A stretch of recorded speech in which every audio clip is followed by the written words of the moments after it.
Well, welcome to another episode. This is a very special episode because joining me as a co-host is Kashmira Mody. And so, Kashmira, you're dialing in all the way over from India, and we're doing some work together, some exciting work. We had the first call yesterday, a discovery session, and we're already welcoming wonderful clients into the program. So, what I thought we would do is give you an opportunity to share a little bit about you, maybe a little bit about what we're working on, and then we can open more of the conversation that we wanted to talk about today. One that I know many coaches, service-based businesses, and even some product-based businesses struggle with too, the topic of money, pricing, do I discount?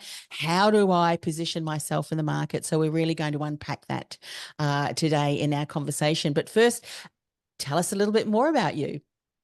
Hey, hi Annemarie. I'm Kashmira. Mody, as as you shared, I've been a transformation coach, a business coach for the last 18 years, and I am based out of India.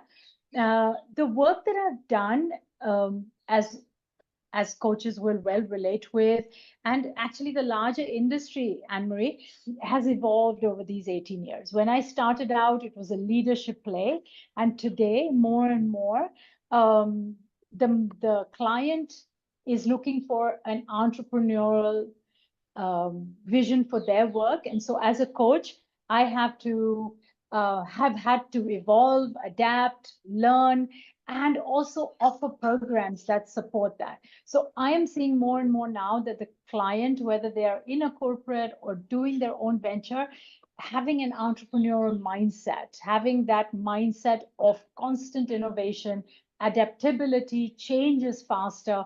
And that has made me kind of move with times also.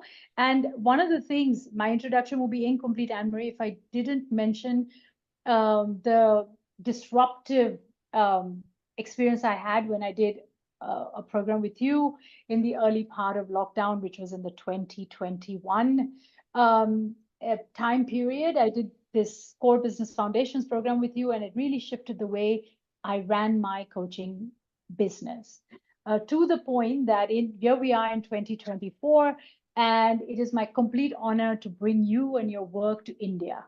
So I am so excited that we are going to talk about money, because for all of the people who've already committed to joining the program, yes, we had one session, but we already have participants signed up, and we have, we'll definitely close out admissions probably before the early bird price runs out as it goes.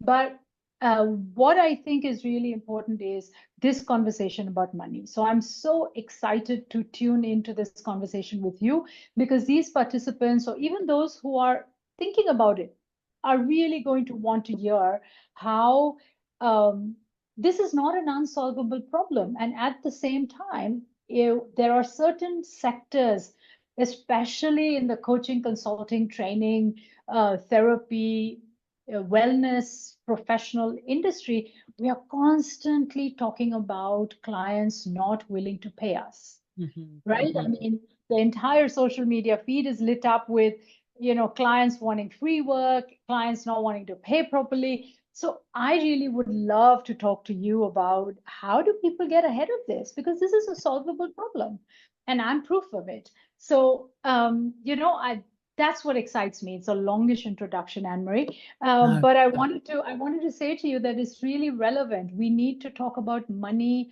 from a perspective that makes sense, and in that way that it is changeless. Otherwise, it feels like, there's so much change now. There was the information age, the collaboration age. Now there is artificial intelligence. I mean, it's just coming at you at barrel speed. So what can you do that is sort of change proof? And that would be very interesting to talk about. Yes. And so with people who are going to be listening, one of the things that we discussed before we hit record, I want to bring this into the conversation because I think it really sets the stage. this topic has been one that many businesses, especially coaches, have struggled with. But there's been some changes, some significant changes in the marketplace. You already mentioned some of the reasons of changes because of AI and adaptations and innovations in the marketplace, but also too the consumer buying pattern. And for those people who came to the discovery session yesterday, we shared a little bit about this and the importance of understanding that the consumer pattern, the pattern, what I'm talking about here is how they buy, coming to the decision to invest in you, your services, your programs has changed. People are far more discerning with their dollars. They need to be. They take a lot longer to make a decision. And they are very much doing their research and looking for authenticity and competence and relevance. And that's so important. So the days gone by where you hear that saying, and I've never liked this saying, fake it till you make it. Oh, just say whatever, just use the keywords and phrases that people in your industry are using. That just will not work because consumers can see right through that. And they are not just looking at one platform that you may be on, they are looking at your website, they are looking at your content, they are engaging and watching and reading and listening. And we can discern as a consumer if something is being said that is just not doesn't fit, doesn't seem as if it is authentic. So businesses these days need to be clear on key things, which we know that we're going to cover in the core business foundations, but it is around branding, positioning, offer, value. All of that is even more so important. It always has been important, but even more so important now that the consumer is far more discerning. And if a business is not demonstrating authenticity, competence, and relevance and value, real value, consumers will move on by because it's a competitive market, isn't it? Yes. Annemarie, what came to my mind after, you know, this experience of core business foundations was that it's not so difficult. It's actually simpler to do this work, the way you see it, the way you call it out, to lean before you leverage. So, to have a strategy in place, the education in place of how you're putting your vision and your work out into the marketplace. When you do that work up front, ongoing basis, it's not more complex, it's not more work, it's actually less. And so what amazes me is that, to use your favorites, it's one of those best kept secrets, isn't it? Because people are working so hard to make reels and social media posts and podcasts and writing books and going to TEDx and I mean even paying. I mean, this is a new thing I'm noticing, paying for PR, right? Paying for mentions. And so it's not only time, but even money investment, and it's not converting into clients. It's not converting into business. It's not also converting into business that makes the coach feel more confident. So, when you do work that seems to you as a compromise, that doesn't let you grow as a coach, as grow in what you said, competence, authenticity. You always walk away feeling like you compromised. And what is interesting, and I really hope that people can hear this, is that it isn't. So I want to back it up, and Anne-Marie, really ask you to, speak to it, right? Because the statement is, and this is whether you're a yoga teacher, a therapist, a coach, counselor, freelance trainer, and now we have people even on the product side offering tech products, offering coding services, offering technology-based services, or even services via apps. Mhm.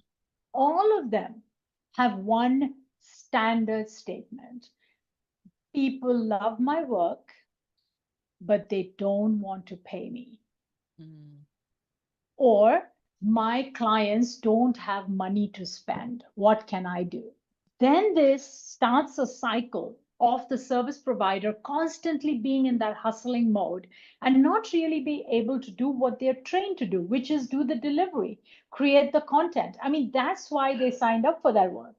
So I want to really, I want to start this conversation. What is the hack? I mean, what is the missing piece here? Because it's not complex. You're literally training hundreds of people every year to do this. What is that secret? At least, I mean, at least give our audience a little taste. Sure. And look, this is a great place to start. And I think one of the things people have to start to consider is the moment that you start comparing your product or services. We're going to say services, but some people, as you said, they do offer a product. But what they're recognizing now is adding an element of service, coaching, mentoring, training, consulting enables them to be able to elevate a standalone product here. But the moment that you go into a conversation where you are looking at price, you've already lost. And what I mean by that is the conversation is not really on the value you offer, the differentiation, the distinction, and what someone is going to be able to walk away with that perhaps they may not be able to do were they to go to a competitor, because you've positioned your business, your offering as a commodity. And I'll give you an example because I know I love examples, you love examples, and I think that we can then look through the lens of how someone else might have done it and think, how can I look at this through my situation? Now, I remember years ago when I started my very first business, it was in the era of careers, so doing career coaching, but also resumes.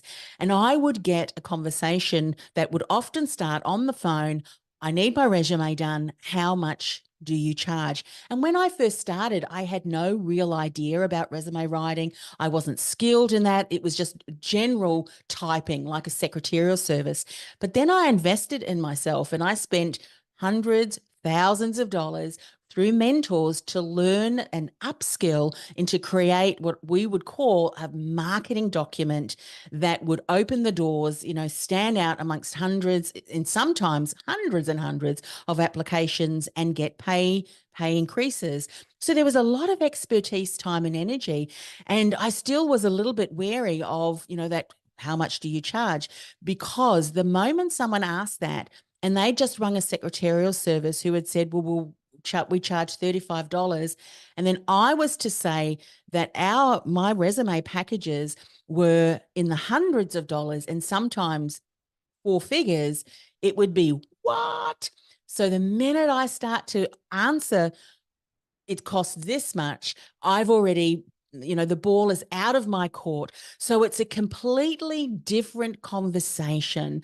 And so it was, first and foremost, me. And we can talk, unpack each of these areas, but I recognize I needed to get it right in my own mind, that I had to be clear of the value that I offered, my expertise. Because if I didn't believe in what I was doing and how I, knowing that through my competency and the excellence that I had developed through my courses, that I could help someone to get that job, stand out, then I could not confidently have that conversation. So I think it very much has to start with you clear about that, your mindset, and then be able to package what it is that you do into an offering that when you talk about it, it is so valuable that someone cannot even think about not working with you.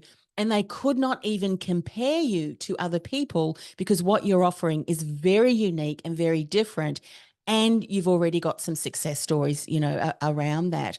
And then, of course, the confidence and having, again, you use that word, the system and the strategy of having that conversation, nurturing that potential customer along the buyer's journey, the pipeline, so that each touch point, each conversation, each information that they have found online continues to add value. Now, all of that put together requires a strategy right from the beginning. It's not just something that you can guess. You need to get clear about it. You have to have a consistent branding. You have to have a structure, a system that enables people, no matter where they are in the purchasing journey, whether they're just learning about you, whether they have had, difficulties or worked with someone before and been promised a lot, so that you continue to show competency and excellence and value through everything that you do. And again, we can kind of unpack that. But you see, it's a completely different conversation, isn't it, to how much do you charge? And when I learned that, my entire conversation would change. So someone would ring me, I'm looking for a role, and then I'd say, I'm very happy to discuss some of the packages and that how we may be able to support you. But may I ask you a few questions first, because I would like to ensure that I am going to support you in the best way possible. So I need to identify your needs first. Is that okay? Then, of course, then people are telling me a little bit more about who they are. Are they a senior executive or working their way up, the corporate ladder? And we could then unpack the conversation from there. Very different. But it started with my mindset first and being able to be confident and have that conversation. So there is actually a very important conversation that I want to park here, because when you speak about mindset and starting with confidence and believing that you're worth that, I want to park that, because that is also a very, in my opinion, misunderstood statement, because I know what you mean, but I think a lot of service providers need to re-examine that. But I want to park that. Where I want to go with though is, to your example, Annemarie, I want to add another example, right? A lot of times, if you're a wellness professional, for example, you're a yoga teacher or a Pilates instructor or a gym, like a fitness coach, the ability of, like you said, the last person the client calls said $35 an hour. So if you are offering a yoga class, every market sort of has a fixed price for a yoga class, right? Mm-hmm. So if it is $20, for example, you could go plus or minus $5, but that's about the range. And what I wanted to put into the conversation is, so if I'm a yoga teacher, does that mean then that I'm doomed forever to be either working 600 classes or, poverty, because I cannot beat the market when I break it down to a yoga class, Mm-hmm. isn't it? And Yeah. so I think that to your point, uh, about packaging or looking at value, would you use this example? And so if I'm your client and I'm a yoga teacher, for Yeah. example, right, and I'm coming into core business foundations, Yeah. what would be some of the potential outcomes when I finish that program?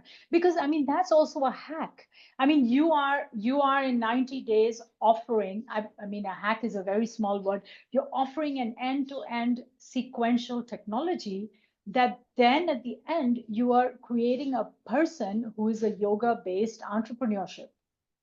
So Yes. you've gone from being a yoga teacher to a yoga based entrepreneurship.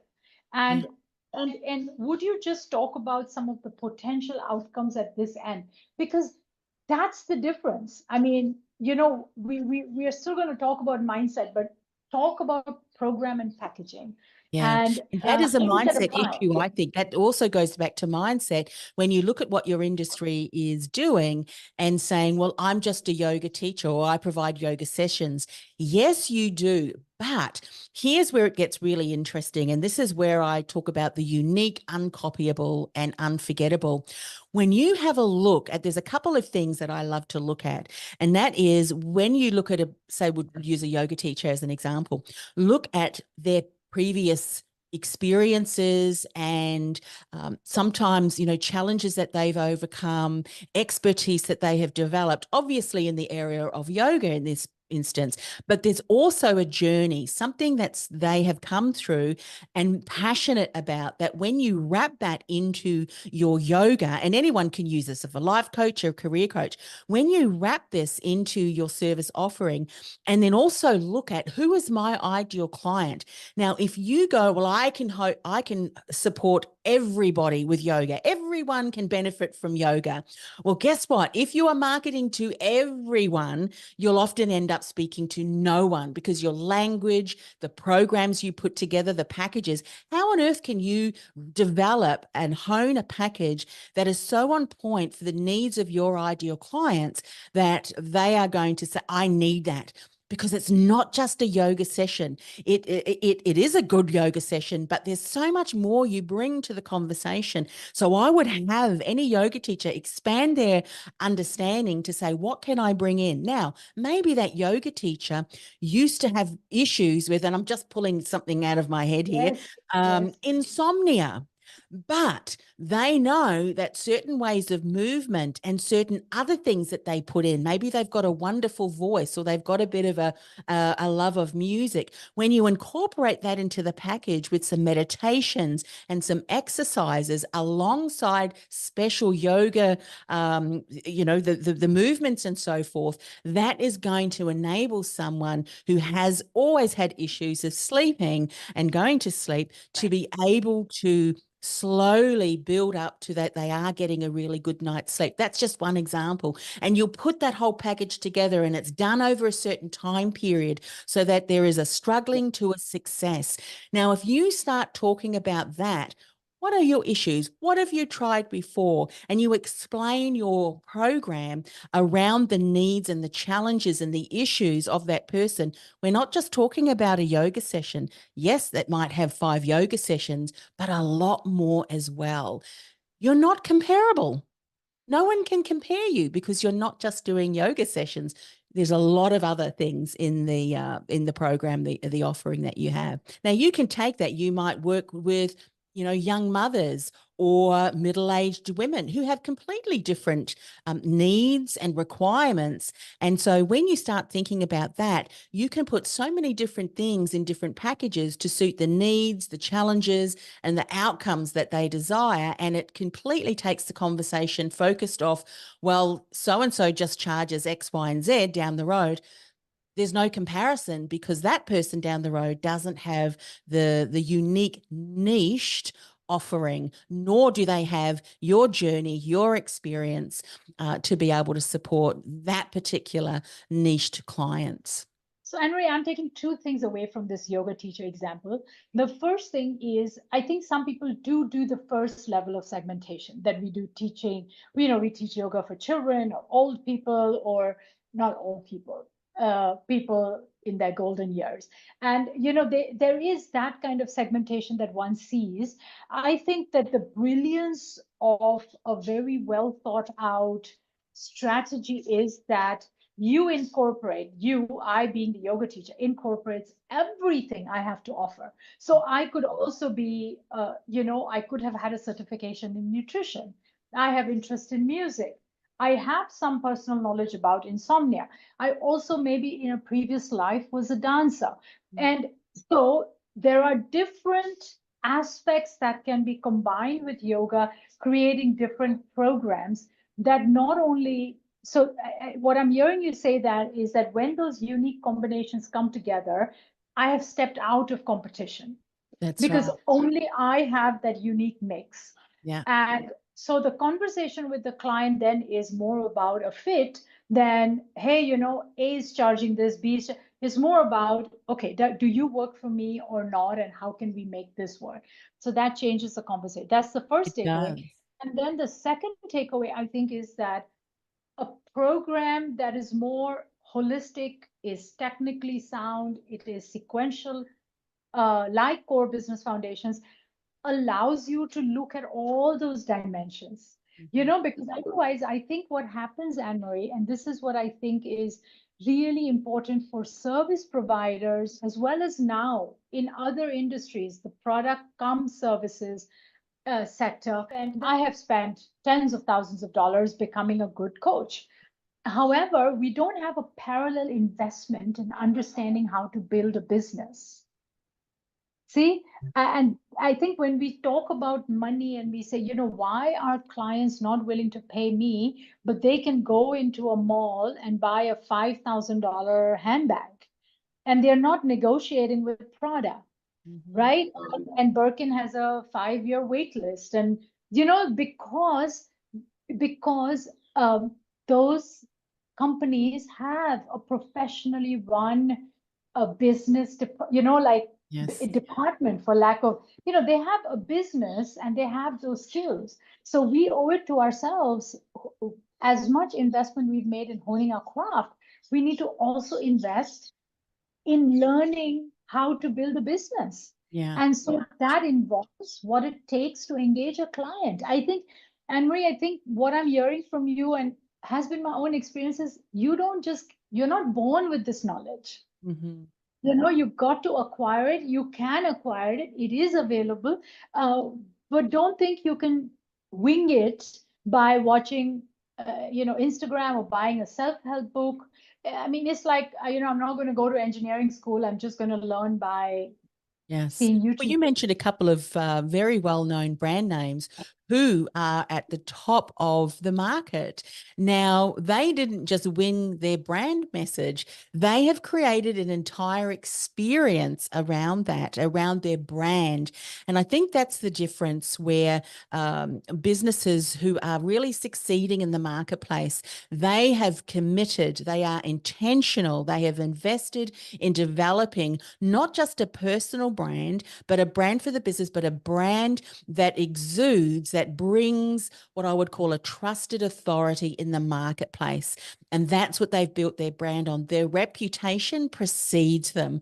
And that's so important because market shifts up and down. And as you know, there may be businesses who are going through a bit of a shift that need to revalue or reevaluate their current offerings.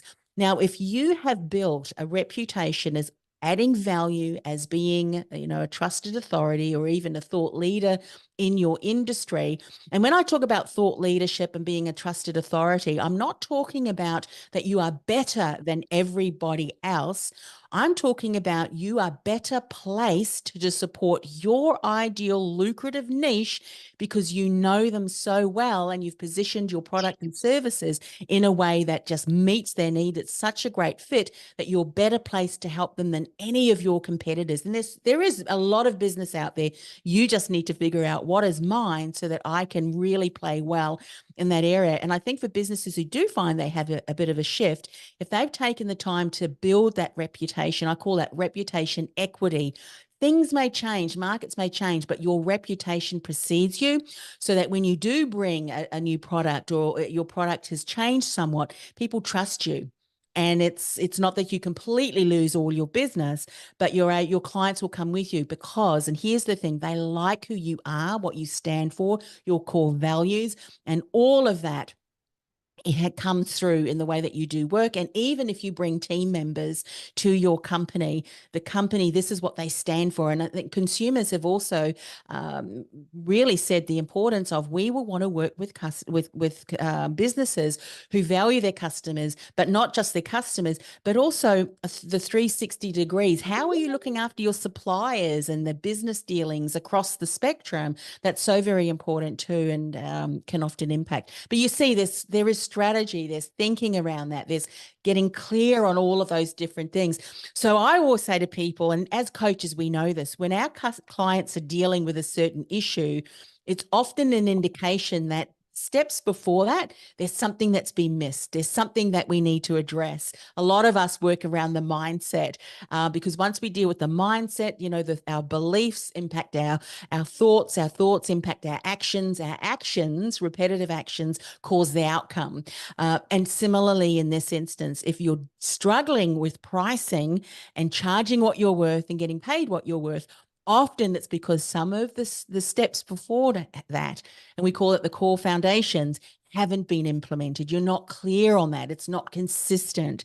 And that's why we're passionate about core business foundations, because we help them implement and get that in place. And often then the topic of conversation around money isn't as much of an issue because you start attracting the clients who value that. And it just happened. I mean, it just happened to you. We say it just happened, but that's because you spent time in getting really clear on that. That's right. And start attracting the clients who value what you do. Absolutely. I mean, for me, the last word on this is if you are listening to this, you are any solopreneurship, small business who has this problem statement that clients are not willing to pay us equitably, our message to you is very simple. This can be learned and you can get ahead of it. You can get ahead of it forever. This is not something that's unsolvable. And we've spoken extensively of how it can be solved. There are many, many ways. One of the ways for sure, and I feel very good endorsing it, is core business foundations with Annemarie. I'm sure there are other solutions in the world. This one is the one that we know and we can talk to.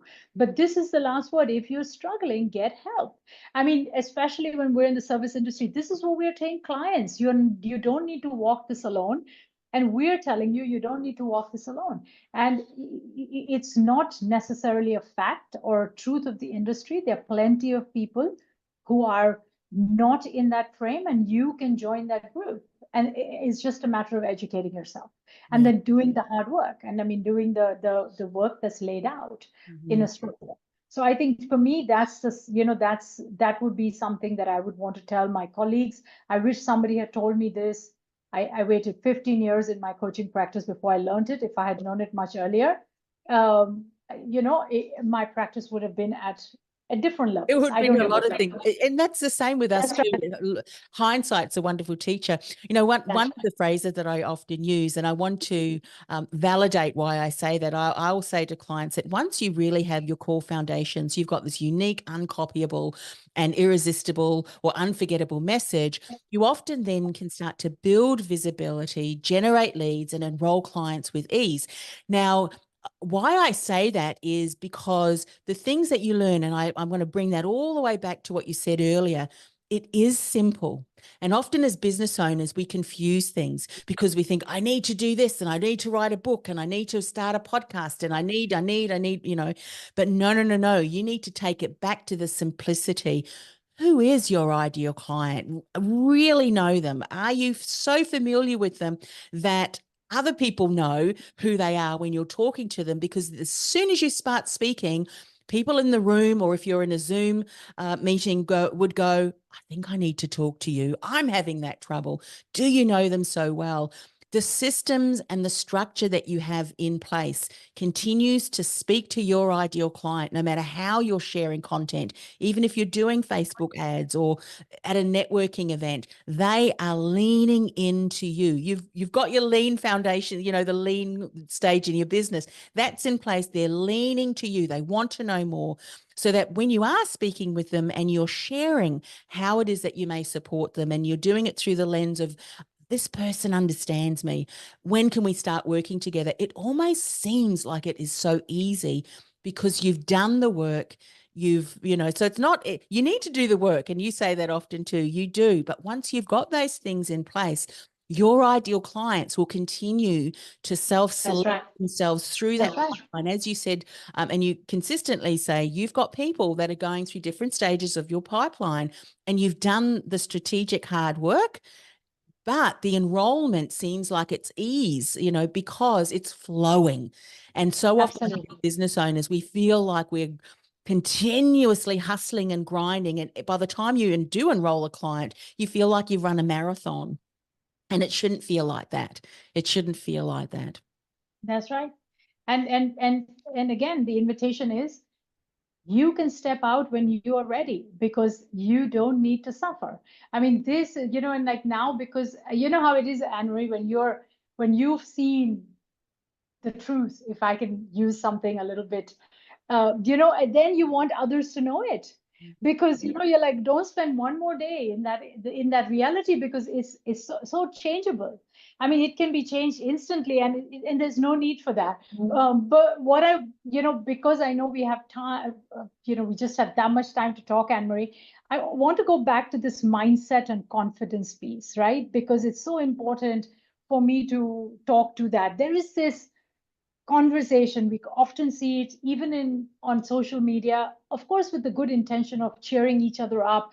Don't underprice, don't discount your work, know the value of your work. Sometimes I'll put out a price of a program I'm offering, and immediately I'll get colleagues send me a message saying, oh, you're giving it away, and you've been in this industry for so long, and it doesn't represent the value of the work you do. You're doing invaluable work.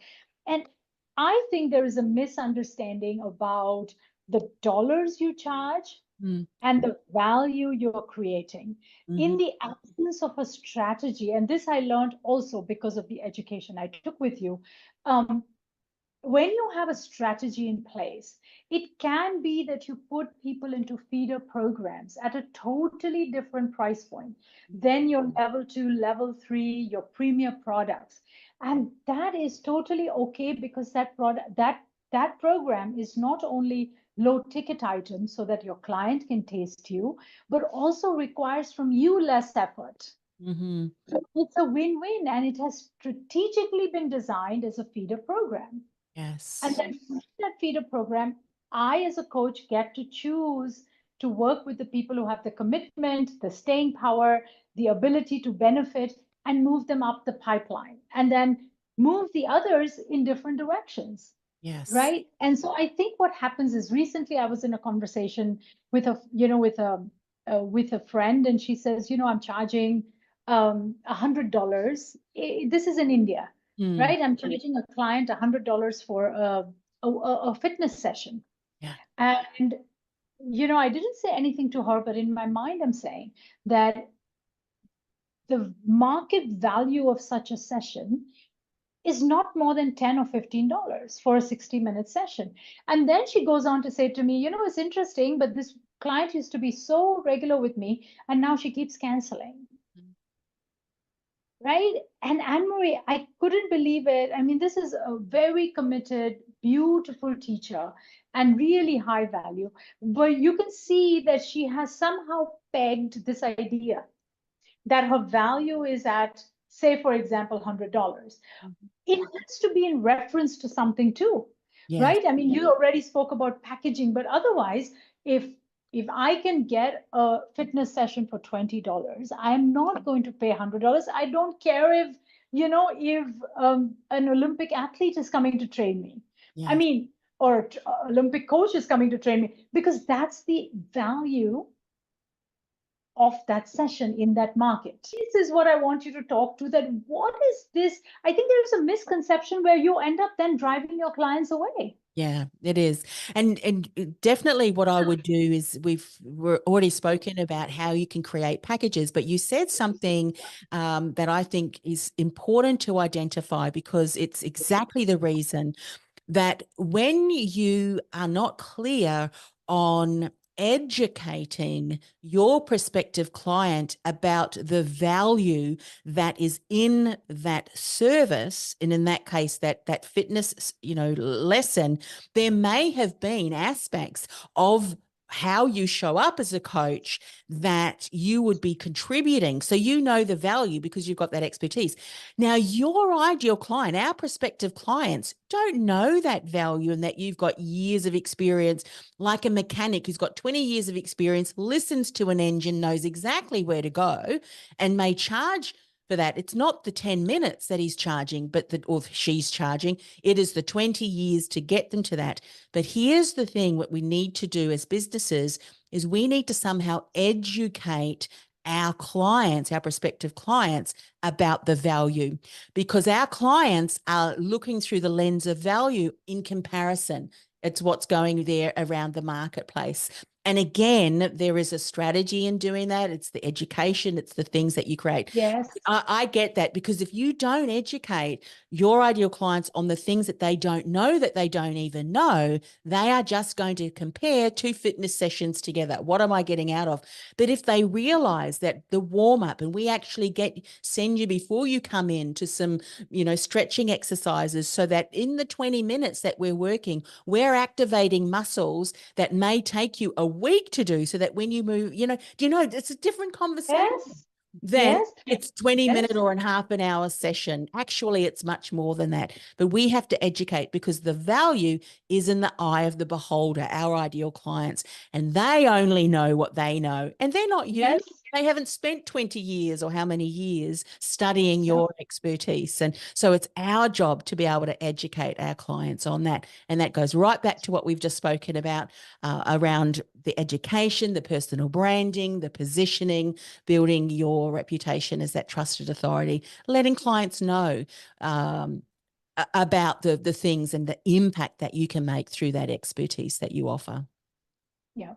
So, my takeaway here, and I mean, this is invaluable. So for those who are listening, I mean, I've actually had a breakthrough right away as I was listening to you talk, is that even when you might have what is what I call a consumable service, which means like selling toothpaste, like it's every tube of toothpaste is the same. It's just how much grammage. You have the possibility of creating value, authentic value, not making it up, but were you to be able to explain and create confidence in the client that that product or service, which is also a product, 60-minute session has a value. So were you to be able to deliver that confidence and that education, then immediately that service moves from a consumer product to a value or a premium product.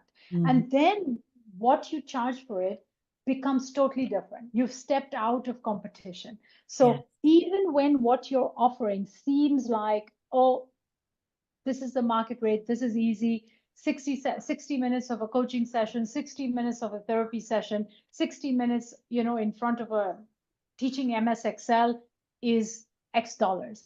And what you're going and saying is, yes, I teach MS Excel. Well, I work exclusively with blah, blah, blah. And so when people leave those 60 minutes, they walk away with 1, 2, 3, which is unique. Yeah, I think as businesses, often they're so close to the situation, and it's not that till you start talking and coming up with ideas. That's where we encourage people to look at, well, what are some of the things that people complain about in the marketplace that your competitors may be doing that is missing, or things that clients are saying we would love to do that, so that if, say, if going to a fitness experience or class, the experience is so different, and it could be just the way that the instructor shows up, the way she holds the class, the way that they have towels, whatever it may be. There may be a membership program that treats people like a VIP. When you identify what that is, how do you identify that? That's something that comes through brainstorming, collective brainstorming, unpacking, often what's again unique and uncopyable about you and your offering. Once you identify what that is and you start to launch that out into the marketplace, you can then often charge a premium price, because everything that you do, the experience that you create, is just so exciting for your ideal clients. They could not think of doing a fitness class with anybody else, because they're not you, and they haven't created that unique, uncopyable and unforgettable experience that they would have. That's only what you can deliver through your product and service and how you show up. Yeah. And so, this question about this statement about mindset and confidence, again, it's so important for people to hear. This is not something you need to struggle through. It is learnable. I mean, it is a technology. There is a sequence of things you need to set into place one time. Yes. And then once it's into place, it will unroll, unpack consistently for you. And so this, one of the things you'll learn is how to approach clients so that clients are, Annemarie, to your example, how much do you charge for resume making? That is a no leverage, no power conversation, because there's only one way to go there. You're in a bargaining mode already. How to go from there to say, hey, would you like to set up a discovery call? And shall we, find out what do you want to do? What are your wellness goals? Yes. And would you consider doing this? How much time do you have? How much energy do you have? And now you've already established yourself as somebody who has the ability to look at Anne-Marie's wellness from 360 degrees. Already you're feeling more trust, like for the person who's having the conversation with you. So, you know, part of it is just learning how to set that up. That's right. And I think that approach and getting a client to give you that space, because, you know, a lot of time clients will say, oh, I don't have time for that, just tell me your rate. Mm-hmm. Right? And you can see that when you reach that point, you're already powerless. And sometimes, Anne-Marie, in my experience, it's better to just answer the question and end that, That's because with right. that They person, may you're not be probably your ideal client. And then you do recommend the $25 secretarial practice down the road. That's fine. that's Share the right. business because they That's that right. might be their what they love to work with, and you know that, and I think that that's a part of business as well. We so often are so um careful that we don't want to let anybody slip through the cracks. But guess what? The minute that you try to be all things to all people is when you already have positioned yourself on the wrong foot, because you are then again that's validating that belief, that unhelpful belief that I have to lower my price, I have to give discounts, I have to barter. But if you have, you know, the strategy in place, you know the value because you've got, you know, clients who are really excelling, and you know that you can help people, you hold that space open for the people who will step forward. And I think, and I heard this somewhere from someone, and I absolutely agree with it. And I've had the experience myself as well. You know, so often when we're having, as a coach, a potential client who's having a conversation, we don't like to hear no, do we? But if we're honest with ourselves, we knew the person who we were speaking to was not our ideal client. We should have That's right. parted ways early on and said, look, I've understood a little bit more about where you're at. I don't think we're quite a good fit yet. You may have a lower end offering, maybe a do it yourself, you know, home study program, or you may have someone that you know in your industry that you can recommend, because that client should never have been speaking with you in a discovery session because they're not really your ideal client. And the That's right. moment That's that right. you're able to hold your space and say, these are my clients, they are out there, my message, my pipeline is all set up, and I know that if my message goes in front of my ideal client, he or she will resonate with that and will be in my pipeline.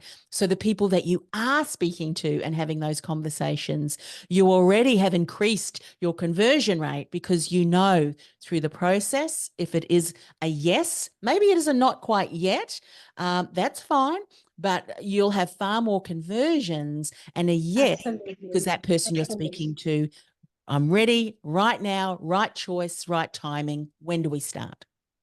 Absolutely. Uh, Again, Anne-Marie, this is, oh, I feel so strongly about this. You know, it's very interesting that, you know, post CBF, right? Post Core Business Foundations, me participating. One of the things that has been remarkable, I was just thinking about this last night, is the number of coaches, my peers, sometimes with even higher credentials than I, who feel completely free to call me and say, hey, you know, could you send some work my way? Because I am now, I mean, over the last 18 months, I have sent more work equal to the work that I do. I have sent work to other colleagues only because it's not a fit for me. Mm. And because I have the knowledge, the strategy, the business idea in place, I can very quickly separate that what doesn't belong to me is never going to belong to me. It's not, I'm not going to be able to serve that client. There's somebody else who can serve them so much better. So Yes. I'm actually taking up a space for the client, and they are taking up a space which could be taken by one of, you know, somebody who would benefit from my work. Yeah. So this is something that I'm noticing all the time. And I'll tell you the byproduct benefit to me, which I never, you know, thought of. Last year, my one single highest and significant revenue generating client came from a reference. Mm. So a coach, another coach offered me that work. Mm. And that was like almost 70% of the revenue I made in 23. Right. So when you start then to um, be very clear the kind of work that you are doing, people are happy to also refer To you know, recommend you. back, because they Absolutely. know, because they know that, you know, she's going to do a great job, it's going to reflect well on me, and were she to have something for me, is going to come my way. So there is such ease and trust. Mhm. So that's the first, and which is remarkable because 3 years earlier, I would have thought, oh no, one, I want to hold on to everything. And two, no way am I exposing a potential client to a competitor. Yes. Right? I mean that I think is remarkable. And Anne-Marie, the other thing is when you talk about service providing, which is a little different, maybe not totally, but a little bit, you are your service also, isn't it? I Mm. mean, you are also part of the brand in the sense your values, who you are, how you're growing. And I think when you relax, when you have the strategy, you show up as your best version. And I think the clients notice it. When you're not being competitive and grabby and stressed, and you're being coach and you are being creative and creating content and being happy and relaxed, I think that shows up in your work. It does. It does. And you are your brand. A lot of particularly businesses who are the head coach, you are the brand of the business. And but that can also be a positive because the reason why people want to work with you because they love what you stand for.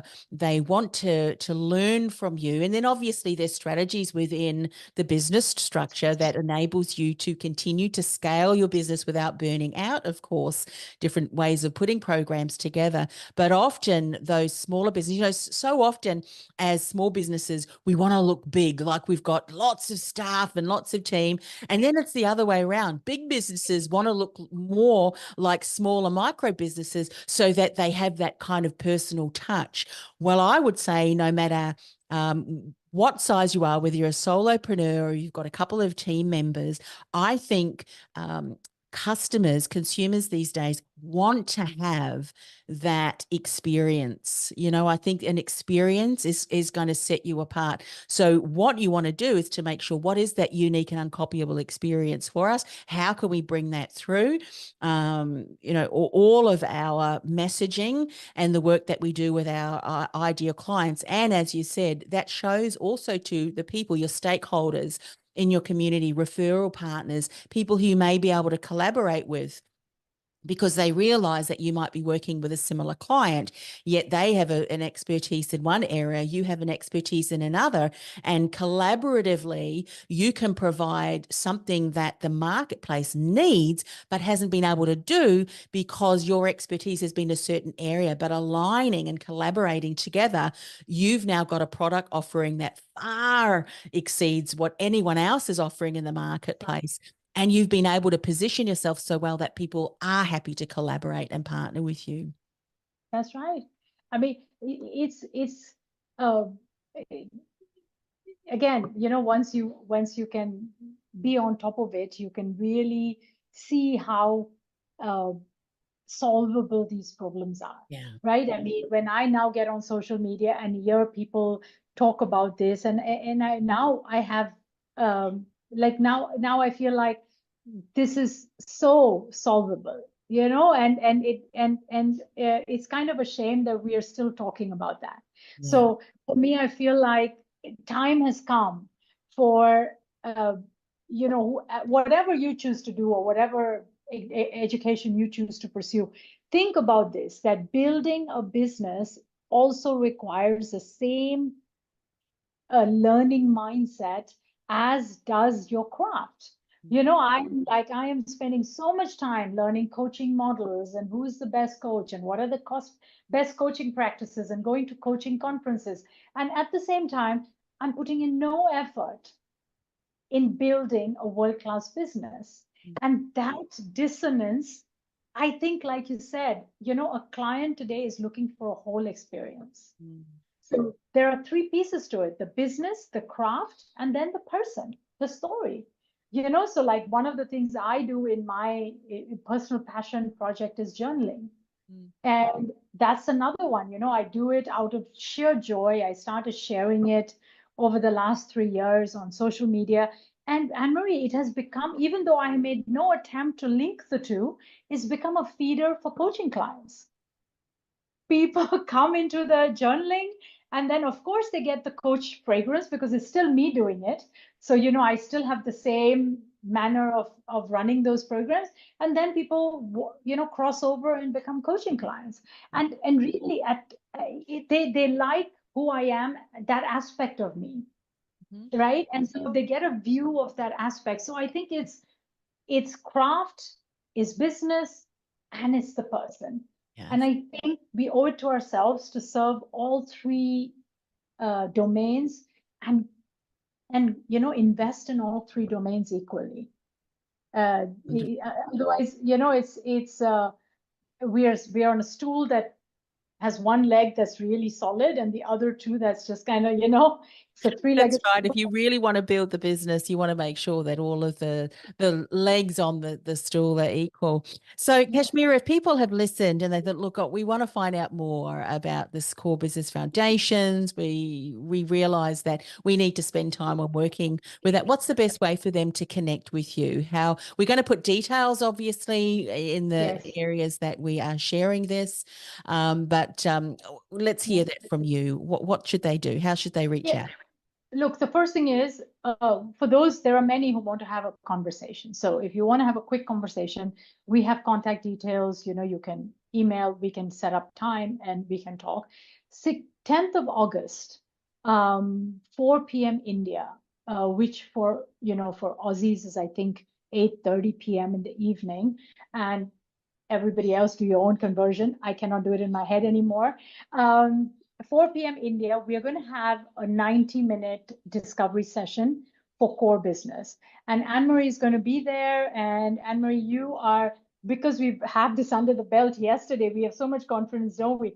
It is an incredible session because all the participants bring their business ideas or what they want to do to grow, evolve, adapt, pivot. And then Anne walks you through the structure of the project, of the program. What are the questions you can solve? And then what happened yesterday? We started to look at individual business ideas. It was We didn't incredible. even hear all of the structure already. We had some brainstorming going. It's just what happens when you get yourself into a That's right. community of entrepreneurs. And then people were already talking about what they want. And so, and then of course it was just really lovely in the end. So that's an open session. You can register for it. We'll put the details in. And it's those who don't want to wait till the 10th of August, come into a private conversation and, we can get you the information and get you started. I also want to, I want to say to all of those people who are listening, for those who participate and live in India, we're going to have 3 live days also. So that is a big, big bonus that the Core Business Foundation's team, Annemarie, and all of us who work with her on this have decided to add specifically for India. This whole idea of needing a little more social contact, a little more emotional connection, that we are serving that, we are honoring that by adding those 3 live days. So it's 90 days, it's action packed, it's coming up. And I can tell you after yesterday, spots are filling up. So for those who listen to this and want to do it, please reach out to us and we'd be happy to get you in a conversation.